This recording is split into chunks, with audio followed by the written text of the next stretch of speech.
All right, so again, we've got a beginning horse and a rider that's still learning. So a good way to introduce them to a fence that's a little bit taller is to have it in a combination. So I would call our first fence a feeder fence. We use that first fence to set up a nice distance for the second one.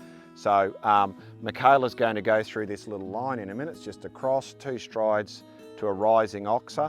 And what's the distance? Well, it depends on the horse and it depends on the height. I'm going to keep it a little bit short. And I'm going to let Michaela go through it a couple of times, so we'll see the mistakes. If it's a bit long, we'll shorten it up. If it's a bit short, we'll lengthen it. So I'm going to make the distance fit Michaela's horse to the stride length that we want. We don't want him too short so it's uncomfortable. We don't want it long and flat either. A long flat stride produces a long flat jump. So because the fence is lower, the horse is going to take off from closer to the fence. It's going to land closer to the fence. It's also going to get closer to this fence at the back. I've made the back fence very safe. You can see it's got a cross in front and a straight rail behind, so it's a rising oxer, it's low in the middle. It's a very, very easy fence in order to build a little bit of confidence in the horse and rider to jump something a little bit taller.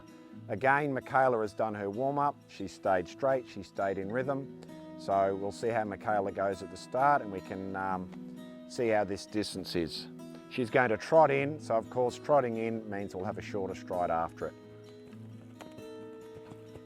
Good boy.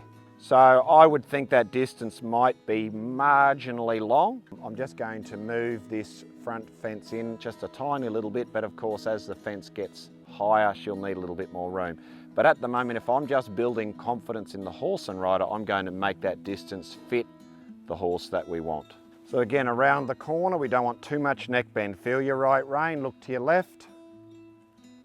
As you're close to the first fence, eyes up to the second. Good girl. Come again, Michaela. So we can keep this height and keep working. And what I'm looking for, Michaela, let's trot, let's go, is I want her lower leg to stay stable. I don't want the legs swinging forward and back. I want you to concentrate in the middle here, Michaela. Make sure your heel is down.